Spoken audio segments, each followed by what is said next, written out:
So, my dear students, I am going to continue your chapter part 2। इसका नाम है वर्णों का ज्ञान। हम लोग इसके बारे में और कुछ जानेंगे। तो बोर्ड पे देखो क्या लिखा हुआ है, संयुक्त व्यंजन। संयुक्त व्यंजन कितने होते हैं? संयुक्त व्यंजन 4 होते हैं। कितने होते हैं? 4 होते हैं। और ये कौन कौन सा होता है? छ,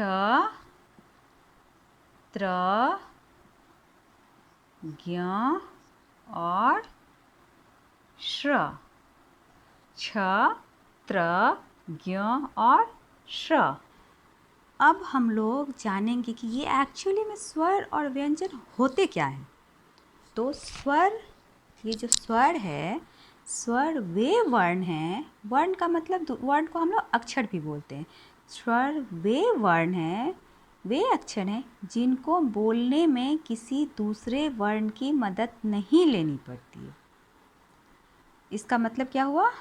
इस अक्षर में, मतलब स्वर के अक्षर में, इसको बोलते समय हमें किसी दूसरे अक्षर की मदद नहीं लेनी पड़ती है। ये जितने भी स्वर हैं, क्या है स्वर? पता है ना? अ, आ, ई, उ, ये सब जितने हैं, ओ, औ, ए, ये सब स्वर है। और जब हम लोग इनको बोलते हैं तो हमें किसी दूसरे वर्ड की ज़रूरत नहीं पड़ती है। ये सारे वर्ड, ये सारे अक्षर जो हैं, ये खुद में ही कंप्लीट है। ये खुद में ही कंप्लीट है। जैसे जब हम लोग अ बोलते हैं तो कौन सी इसमें से ध्वनि निकलती है? कौन सा साउंड हमारे मुंह से निकल? अ।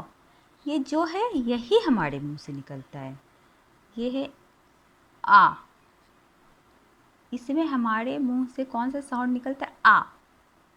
तो ये खुद में ही कंप्लीट है। ये खुद में ही कंप्लीट है। ये जो है छोटी ई, इसको कैसे बोलते हैं? ई, छोटी ई। और ये जो है बड़ी ई, इसको कैसे बोलते हैं? ई। तो इसका उच्चारण जब करते हैं तो यही साउंड निकलता है हमारे मुंह से। ये खुद में ही कंप्लीट है, किसी दूसरे की ज़रूरत नहीं पड़ती है।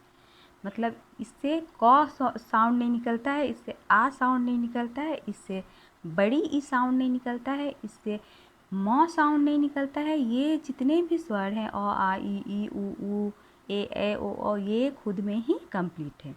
अब चलो हम लोग व्यंजन के बारे में बात करते हैं।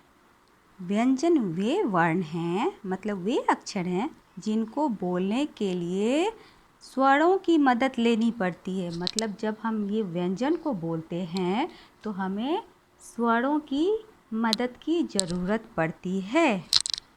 व्यंजन ऐसे अक्षर हैं, इनको जब हम बोलते हैं तो इसमें अ, आ, ई ये सब साउंड निकलता है। जैसे, चलो मैं दिखाती हूँ। जैसे क एक व्यंजन है, तुम्हें पता है, ठीक है? क। इसमें क के साथ साथ ये अ स्वर हमारे मुंह से निकलता है। ये क बोलते हैं हम लोग, क। समझ गए? इसको जब हम लोग का लिखेंगे, कैसे बोलोगे? का, आ, का। तो ये स्वर निकलता है क प्लस आ। का जब बोलते हैं, का। जब हम लोग की बोलते हैं, की, तो इसमें कौन सा निकलता है स्वर? कौन सा साउंड निकलता है हमारे मुंह से? छोटी ई, की। की, किताब लिखते हैं ना, की। किताब जब लिखते हो तुम लोग, की, छोटी ई, ता, आ, ब, अ।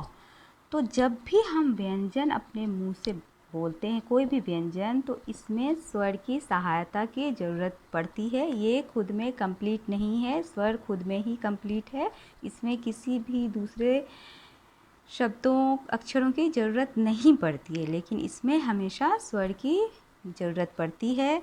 ये देखो, जब हम लोग ऊ लिखते हैं तो इसमें छोटी ई का साउंड, छोटी ऊ निकलता है हमारे मुंह से। जब हम लोग को बोलते हैं तब हम लोग को ये साउंड आता है। जब हम लोग के बोलेंगे तो ये निकलेगा। जब हम लोग कौ बोलेंगे तो कौन सा साउंड निकलेगा? औ। समझ गए? यही डिफरेंस है। स्वर खुद में कंप्लीट है, ये इनकम्प्लीट है, इसको हमेशा स्वर की ज़रूरत पड़ती है। समझ गए? तो नेक्स्ट क्लास में मैं तुम्हें इन सब का डिफिनेशन लिखने दूंगी।